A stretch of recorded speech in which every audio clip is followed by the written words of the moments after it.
Bom dia, meus queridos irmãos, minhas queridas irmãs. Bom dia, meus amigos, minhas amigas, queridos, que vão ter acesso a essa palavra.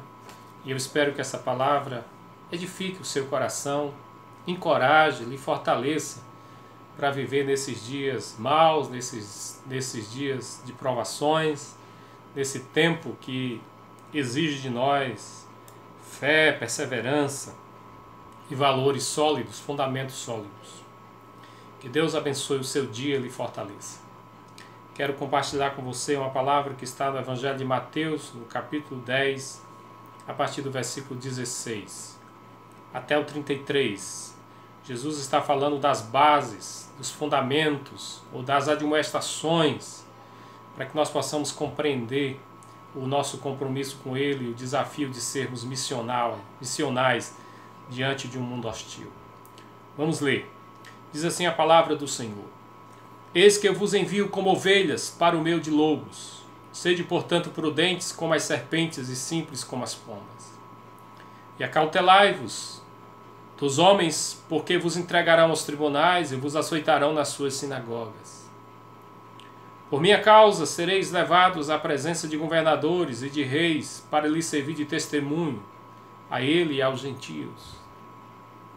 E quando vos entregarem, não cuideis em como ou o que haveis de falar, porque naquela hora vos será concedido o que haveis de dizer, visto que não sois vós os que falais, mas o Espírito do vosso Pai é que fala em vós.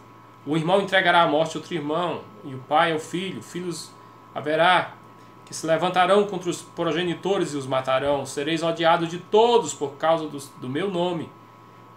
Aquele, porém, que perseverar até o fim será salvo. Quando, porém, vos perseguirem numa cidade, fugi para outra, porque em verdade vos digo que não acabareis de percorrer a cidade de Israel até que venha o Filho do Homem.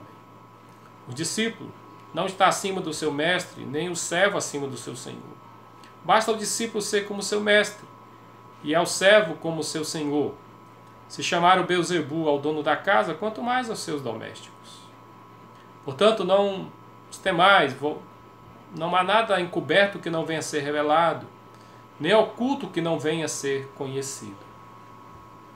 O que vos digo às escuras, dizei-o à plena luz, o que vos se diz ao ouvidos, proclamai dos eirados.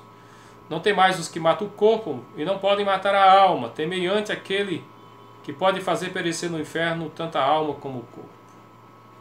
Não se vendem dois pardais por um asse, e nenhum deles cairá em terra sem o consentimento do vosso Pai.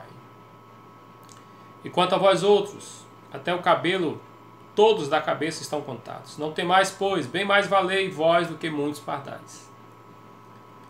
Portanto, todo aquele que me confessar diante dos homens, também eu confessarei diante do meu Pai que está no céu. Mas aquele que me negar diante dos homens, também eu negarei diante do meu Pai que está no céu. Portanto, queridos, nós estamos aqui diante de um texto, talvez um dos textos mais desafiadores para nós compreendermos a nossa realidade, ou a realidade da igreja, dos discípulos, daqueles que servem a Cristo no meio de um mundo hostil, em que Jesus mesmo diz que são lobos, e nós como ovelhas vamos estar no meio deles. No mundo violento, onde até a família se levanta e mata os seus progenitores, filhos matam pais, pai mata filhos. Nós vivemos num mundo muito mau. Nós vivemos no meio de perseguições. Sempre foi assim, não será diferente. Por causa do nome de Jesus. Muitos já morreram, muitos têm morrido e vão continuar morrendo. Mas é importante nós entendermos que no meio desse cenário hostil, nesse cenário perigoso, nesse cenário de perseguição, desse cenário onde nós somos chamados a dar testemunho diante daqueles que querem nos calar, diante de um mundo hostil ao Evangelho, o Senhor Jesus está primeiramente estimulando os discípulos a entender exatamente a realidade do reino, a realidade do discipulado, não enganando, não iludindo, não pregando uma mensagem mentirosa, que nós não teríamos dificuldade. Portanto, Jesus Cristo é muito realístico.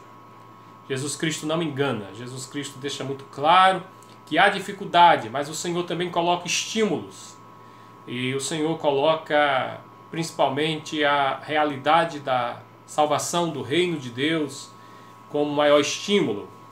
E nós precisamos nos focar nesses tempos difíceis exatamente nesses estímulos, nas bases que nos dão sustentação nesses dias tão difíceis. Então eu quero falar sobre isso, sobre o nosso compromisso com Cristo em meio às hostilidades, em meio aos perigos, em meio às oposições, às perseguições, às provações, em meio a tudo que estamos passando, como ter um compromisso sólido, real, verdadeiro com Cristo, com Deus, como não sucumbir diante desse mundo mau e destas lutas que estamos passando. Portanto, o reino de Deus não é para fracos ou para covardes. O reino de Deus é para aqueles que pela fé seguem firmes e não são tímidos. Quando Jesus falou esta palavra, Jesus está falando no contexto em que ele já tinha percebido que ele era cercado, irmãos, por pessoas que não queriam assumir compromisso com ele. Jesus era cercado por admiradores, somente admiradores da sua mensagem, da sua boa retórica, dos seus milagres, mas na hora H eles se retiravam, eles não queriam compromisso. Jesus era cercado por aproveitadores, pessoas que queriam as bênçãos, os milagres, queriam receber as curas, as multiplicações dos pães, mas também não queria compromisso. Na hora que Jesus Cristo precisou, todos fugiram, todos abandonaram e gritaram Barrabás em vez de clamar por Jesus. Covardes que não assumiam o compromisso, que não queriam, na verdade, ser visto por Jesus. Muitos iam ter com Jesus à noite, para ninguém ver, para ninguém associar a sua vida a Jesus. Mas Jesus também era seguido de perto por alguns poucos discípulos que tinham compromisso, ou que seguiam Jesus de perto. Então essa palavra de Jesus é para aqueles poucos que, tendo tido um compromisso com ele, ou assumido um compromisso com ele, agora Jesus Cristo está enviando para uma missão. A missão que aqui os discípulos são levados a ir de 2 em 2, ou levados a levar o evangelho para outros lugares. Jesus Cristo está treinando-os. Jesus Cristo está enviando aqueles discípulos, levando aqueles discípulos para agora pregar o evangelho. E Jesus Cristo, em Lucas, por exemplo, Jesus Cristo enviou 70, aqui eram 12. Mas esses comprometidos precisavam ser avisados das condições em que eles iam cumprir essa missão, do cenário em que eles iam presenciar, enfrentar, da realidade que eles iam enfrentar. Nós precisamos entender isso. E nós precisamos ser desafiados para termos uma fundamentação de fé e raízes profundas para não sucumbirmos diante do nosso compromisso. Eu quero falar nesse texto de 4 fundamentos do nosso compromisso com Deus. O primeiro fundamento é a fé, a confiança. Está no versículo 19, versículo 26, versículo 30. Versículo 19, por exemplo, nós lemos o Senhor Jesus dizendo assim: e quando vos entregarem, não cuideis em que ou como haveis de falar, porque naquela hora vos será concedido o que haveis de dizer.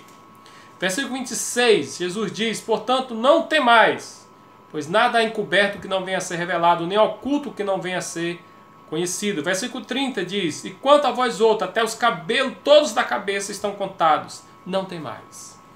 Portanto, Jesus está dizendo: olha, eu sou o Senhor de vocês, eu sou o mestre, eu sou o Salvador, eu sou aquele que garante a vocês a assistência nesta missão. Eu vou estar com vocês. Então não tenham medo, porque eu estou com vocês. Não tenham medo, porque eu dou a palavra na boca de vocês. Não tenham medo, porque mesmo que alguém tente o mal contra vocês, nada vai ser feito encoberto e o Senhor vai trazer a juízo ou em juízo, né? Em plena luz aquilo que for feito contra vocês, tudo vai ser revelado. Não temam, porque vocês têm muito valor diante do Senhor. Até o cabelo da vossa cabeça está contado. Portanto, tudo está sob controle de Deus. E isso é muito importante, queridos. Nós não estamos no mundo jogados ao léu, entregues ao destino, entregues ao nada, ao marasmo, ao caos. Não, nós estamos diante ou servindo a um Deus que cuida de nós, que diz para nós: não tenham medo, eu estou com você. E é preciso então confiança, confiar nele, confiar que Deus está conosco, confiar e ter esta fé de que o Senhor tem um controle das coisas. Nós vamos morrer só no dia que Deus quiser, só vão nos pegar e nos perseguir, nos matar se o Senhor permitir. E o Senhor está dizendo exatamente isso: não tenham medo, porque o Espírito está com vocês, o Espírito do meu Pai, o Espírito Santo está com vocês. Portanto, nós não temos o controle de nada. Nós não temos o controle nem de um cabelo que cai da nossa cabeça, mas o texto está dizendo: o Senhor conhece e conta os cabelos da vossa cabeça. Nada acontece por acaso. Portanto, o nosso compromisso exige um alto grau de fé, porque esta caminhada não é fácil, é espinhosa. Olha os termos que Jesus usa: perseguição, açoites, rejeição, ódio e morte. São 5 termos muito fortes. Esses 5 termos estão aqui nesse texto que nós lemos. Então nós vamos ser perseguidos, nós vamos ser açoitados, nós vamos ser rejeitados, inclusive pela família, por gente da família. Nós vamos ser odiados por causa do nome de Jesus, né? Jesus está dizendo isso. Eles vão odiar. Se eles chamaram ao Senhor de Belzebu, se chamaram ao mestre de Belzebu, quanto mais a nós que somos servos. Se chamaram de Belzebu ao dono da casa, quanto mais aos domésticos. Jesus foi perseguido, foi odiado, e ele disse: por minha causa vos odiarão. Por minha causa vocês serão perseguidos. Por minha causa vocês serão rejeitados também. Portanto, essa é a realidade. Aqui é difícil. No mundo nós vamos ter aflições mesmo. Então, é preciso fé. Só uma fé muito firme, uma certeza nos propósitos de Deus, na graça de Deus, na salvação, na vida eterna. Só uma confiança no Cristo que deu a vida por nós para nos salvar é que vai nos fazer manter-nos de pé e comprometidos neste mundo hostil. Portanto, você precisa de confiança, de fé. A segunda coisa, o segundo fundamento é a perseverança. Versículo 22, Jesus disse no versículo 22: sereis odiados de todos por causa do meu nome. Mas aquele, porém, que perseverar até o fim será salvo. Queridos, só precisamos de perseverança porque o cenário é difícil. É de perseguição, é de rejeição, é de muita luta, é de provas, de tentações. Então, assim, quando é que nós vamos precisar de perseverança? É justamente quando o cenário for difícil, como esse que nós estamos vivendo. O cenário que nós estamos vivendo é para testar a fé de muitos. E muitos não têm sido aprovados porque não têm fé, porque não era fé. Por isso que quando o Senhor permite que venha tudo isso, inclusive esta perseguição por causa do nome de Jesus, e que as pessoas que não querem ser perseguidas até chamam de cristofobia. Cristofobia sempre houve, sempre haverá. E se não tiver, está com alguma coisa errada. É ruim se o mundo nos aplaudir e se o mundo gostar de nós. Então essa história de cristofobia, isso não é novo. Isso é conversa para boi dormir. Então nós precisamos, queridos, perseverar no meio desse cenário. Nós precisamos perseverar diante das lutas. E entender que a vida cristã, ela é trilhada e ela é desenvolvida nesse palco. Nesse palco, né? Portanto, a caminhada nunca foi fácil. Jesus disse que não seria fácil. Jesus diz, inclusive, que nós estaríamos nos mandando como ovelhas para meio de lobos. Então nós deveríamos ser prudentes como as serpentes, simples como as pombas. Então nós precisamos, querido, colocar como alvo não só a largada. O nosso alvo não é a largada. O nosso alvo é a chegada. Olhando firmemente para o autor e consumador da nossa fé, corramos a carreira que nos está proposta, olhando para Jesus até chegar o dia quando nós completarmos essa carreira e guardarmos a nossa fé e sermos recebidos no céu e recebermos a coroa da glória. Ser fiel até a morte, disse Jesus, e dar-te-ei a coroa da vida. O Senhor falou isso à igreja em Apocalipse. Então, uma das 7 igrejas lá do Apocalipse. Nós precisamos ser fiéis. Portanto, o nosso compromisso, ou o compromisso que Jesus exige de nós, é para a vida toda. É perseverar até o fim. É uma perseverança, principalmente nesses momentos em que nós vamos ser testados na nossa fé. Portanto, nós precisamos de perseverança. Esse é o segundo elemento.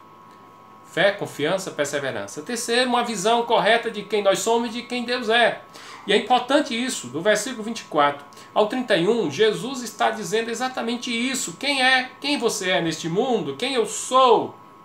O que você está fazendo aqui? Então, quem você é? E ele diz isso, o discípulo não está acima do seu mestre, nem o servo acima do seu Senhor. O que você é neste mundo? Você é discípulo de Jesus e servo do Senhor. E é assim que você tem que se ver sempre, para sempre, em toda a caminhada.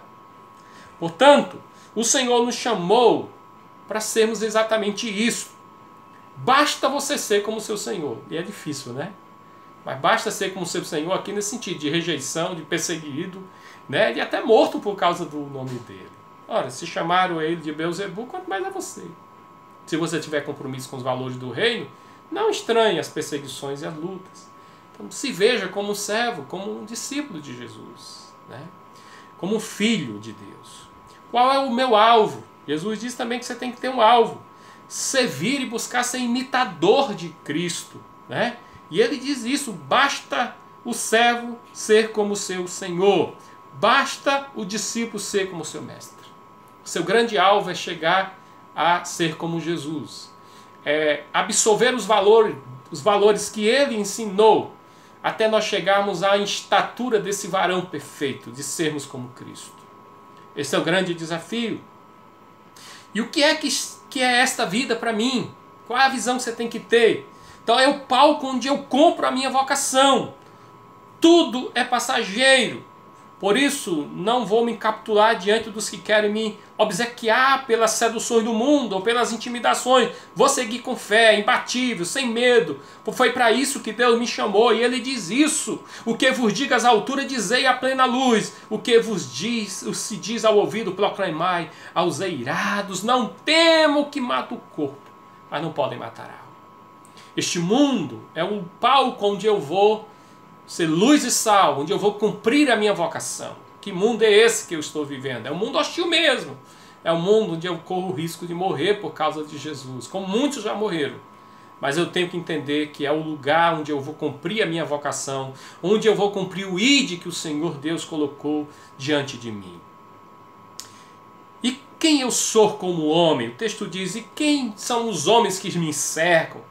Nós somos limitados, mortal, por isso que ele diz, não temo aquele que mata o corpo, mas não pode matar a alma. Por isso, com Cristo eu sou imortal.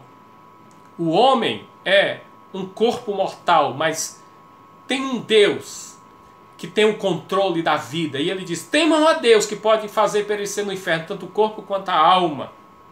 Portanto, aquele que tem Cristo tem a vida eterna, é imortal. Não podem matar a minha alma, não podem matar o servo do Senhor. O máximo que podem fazer é matar o seu corpo, mas a sua alma não. Então nós somos eternos porque cremos no Cristo que nos deu a vida eterna. Nós somos mais do que vencedores por aquele que venceu no Calvário. E o que é que de fato vale a pena nesta vida? O texto diz, temer a Deus e fazer a sua vontade. Tema a Deus. Portanto, o que vale a pena é temer a Deus.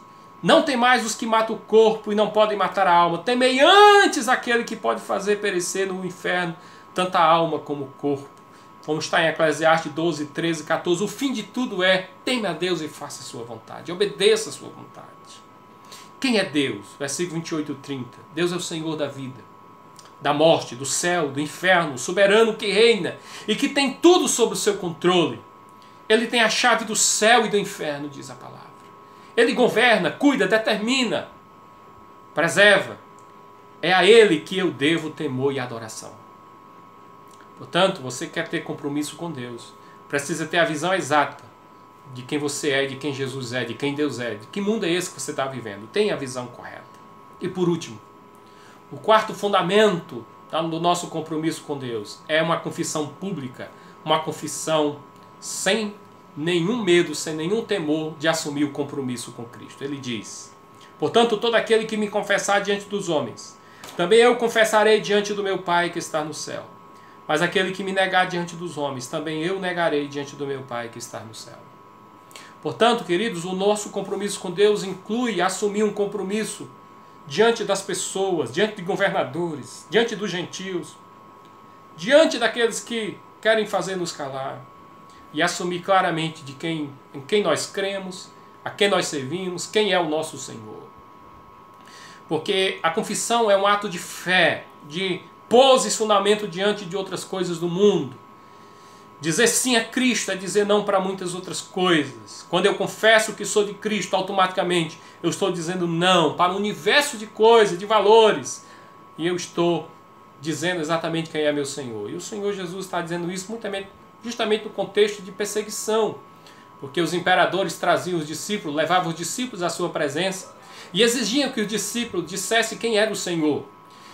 E que os discípulos se prostrassem diante do imperador de César, dizendo que ele era o Quírios, o Senhor. E eles tinham que, diante daquela plateia, diante das testemunhas, dizerem: não, Jesus Cristo Jesus Quírios, Jesus Cristo é o Senhor. Jesus Cristo é meu Senhor. E por isso mesmo eles morriam, eram decapitados, eles eram esquartejados, jogados às feras, eles foram mortos por causa desta confissão. Portanto, confessar o Senhor é não se acovardar, é não negá-lo diante de ninguém, de nada, é assumir esse compromisso correndo até o risco de perder a cabeça. Portanto, nós precisamos desse compromisso. Então eu deixo para você essa palavra. Nesses dias difíceis nós precisamos dessa palavra. Nós precisamos, queridos, de fé, nós precisamos de perseverança. Nós precisamos de uma visão exata do que está acontecendo, do que é este mundo, do que é esta vida, para onde estamos indo, quem é Deus nesse cenário, quem nós somos. E nós precisamos também de mantermos o nosso compromisso diante do Senhor. Portanto, aquele que nega o Senhor Jesus vai ser negado diante do Pai.